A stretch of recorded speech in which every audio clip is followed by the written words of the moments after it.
Salam salam la famille, toujours pas d'intro, toujours un plaisir de parler football. Et les gars, quel plaisir de retrouver la Ligue des Champions. Vous savez même pas à quel point. Moi, ça fait plus d'un mois que je n'avais plus cette saveur-là du football européen. Je vous le cache pas.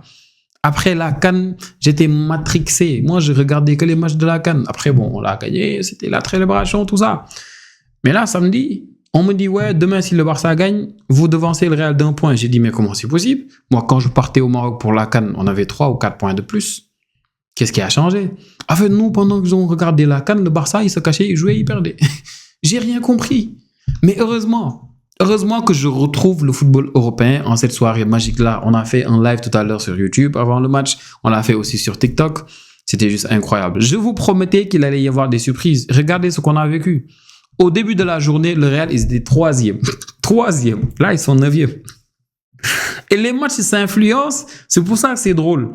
Parce que PSG Newcastle, ça n'a pas trop influencé le match qu'on voulait. Du coup, il a fallu que Sporting contre Bilbao influence le match entre Benfica et le Real, qui a influencé ce match-là, le match entre Club Brugge et Marseille. Voilà. Du coup, tu as Marseille qui était qualifié, qui était barragiste, on va dire, et après, voilà. Il a fallu un but du gardien de Benfica pour que Marseille ne le soit plus. C'est ça qui est fou. Paris-Newcastle, il y avait 1-1. Du coup, le Real était toujours qualifié. Après, tu as Sporting qui était à 2-2 face à Bilbao. Sporting qui met un but 3-2 à la 92e ou quelque chose comme ça. Et hop, tu as le Real qui est 9e. Et surprise, Real est 9e. Et dans le stade, tu le sens en fait. Tu le sens quand les Portugais, voilà, quoi, le public scandait, tu sentais qu'ils ont compris que là, le Real est possiblement barragiste. Et là, les gars... 3-2 seulement, hein. Il y avait 3-2 à ce moment-là. Porto, Benfica, je veux dire, était éliminé. Il y avait 3-2 pour Benfica. Ils vont gagner, mais bon, voilà, c'est dommage. Au fait, goal différence, il leur manque un but. Fin du match 96e, 97e. Trubin, le gardien de Benfica, monte sur un coup franc et hop, il met la tête. But magnifique. Et là, hop, Marseille. Pour vous dire, Marseille, à la fin de leur match face à Club Brugge, ils ont pris un 3-0. Honteux. Club Brugge, ils avaient félicité Marseille pour la qualification. L'écran du stade, là, ils avaient félicité Marseille. Et après, tu as ce but-là, en fait, qui change tout. C'est pour ça qu'on adore la Ligue des Champions. C'est pour ça. Moi, j'ai commencé en me disant, voilà, je vais regarder PSG Newcastle et je vais mettre à côté de Napoli-Chelsea. Je mets PSG Newcastle, je veux mettre Chelsea et Naples. Et hop, tu as le Barça qui prend son premier but. Parce qu'on est honteux dernièrement. On est honteux. L'objectif du Barça dernièrement, c'est de tout le temps bien jouer en deuxième mi-temps et d'être catastrophique en première mi-temps. Oui, et on le réussit.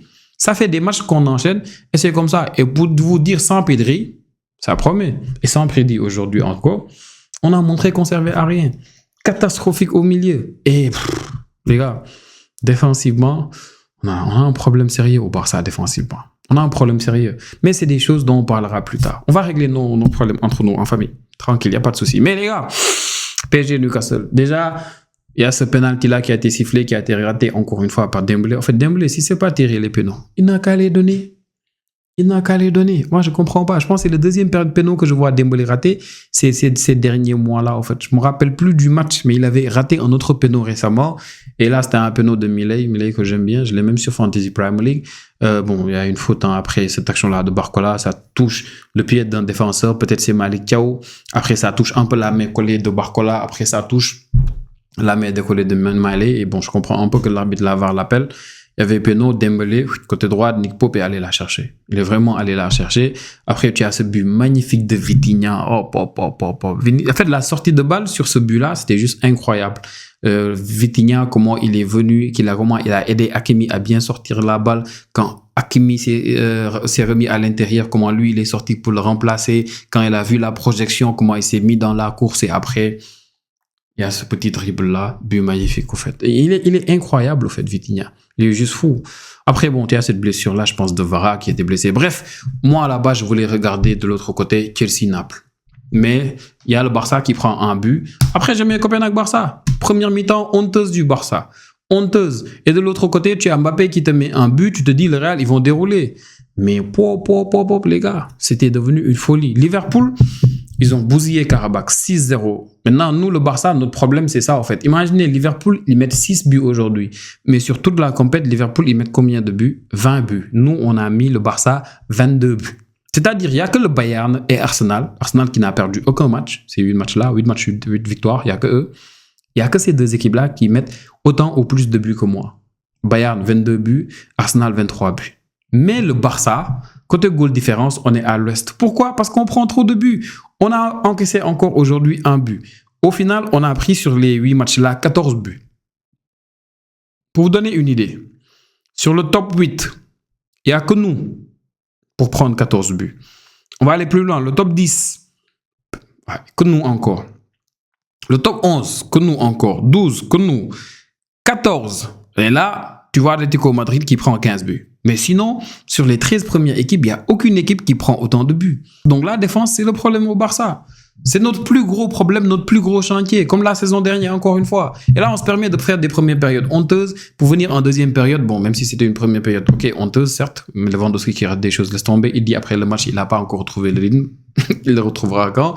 Et tu avais Yamal qui était déchaîné, au fait. Yamal, j'avais l'impression qu'il était seul, au fait. J'avais l'impression qu'il était seul. Non, quand Pedri n'est pas là, quand tu as Firmine qui joue avec Eric Garcia qui est sorti après parce qu'il a pris apparemment un coup sur la tête, c'est compliqué avec un Rafinha qui est obligé de tout le temps rentrer à l'intérieur, chercher ce petit dribble-là, décalage qu'on va chercher tout le temps sur le côté. Bref, c'était compliqué, mais Yamal, en tant que dribbleur, provocateur, il a tout fait. En deuxième temps, il a récompensé. C'est lui qui fait la passe, déjà appel magnifique, la passe d'Olmo, retrait pour Lewandowski, il est généreux Yamal. Après le but qu'il te met aussi, Yamal, je pense que la balle était déviée, je sais pas trop, mais je pense qu'elle était déviée. Et après, Rashford qui nous met en coup franc.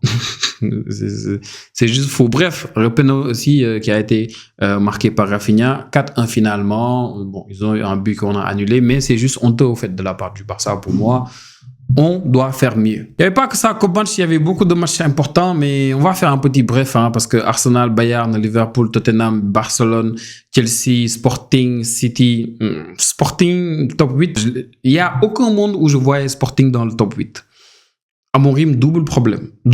Parce que quand Amorim était là, qu'on attendait ça de Sporting, il part Sporting, ils sont au plus mal. La deuxième saison de Amorim à City, à United, excusez-moi, et voilà, en fait. Là, on le kick out. Tu as Carrick qui fait un boulot incroyable. Vous avez vu ce qu'il a fait à City et à Arsenal. Ils ont perdu face au Bayern aussi. Je vais voir le parcours un peu en Ligue des Champions. Ils perdent face à Naples. Naples, c'est aussi une surprise, au fait. Naples éliminé complètement de la Ligue des Champions, c'est juste fou, en fait. Il faut se poser des questions. On parle quand même de l'équipe qui a gagné la saison dernière la Serie A. C'est juste fou, en fait. Avec l'effectif qu'ils ont, on va voir aussi Naples, comment ça s'est passé.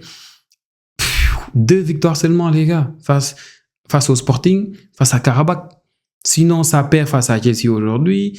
Ça fait un match nul face à Copenhague que le Barça a battu 4-1. Ça perd face au Benfica. Ça perd aussi face au PSV de Saibari qui a mis un beau but aujourd'hui. Et ça perd contre City aussi. C'est juste fou, en fait, cet effectif-là. Ça va être incroyable. Je sais pas comment il va faire Antonio Conte. Moi, je ne sais plus ça fait combien de temps j'ai pas regardé Naples. Donc, c'est juste choquant. Donc, Sporting, je ne les voyais pas ici. Et c'est une surprise de voir aussi. Je n'avais pas pronostiqué ça. J'avais fait une vidéo il y a quelques mois où je pronostiquais mes prédictions. Je voyais Marseille barragiste. Très sérieusement.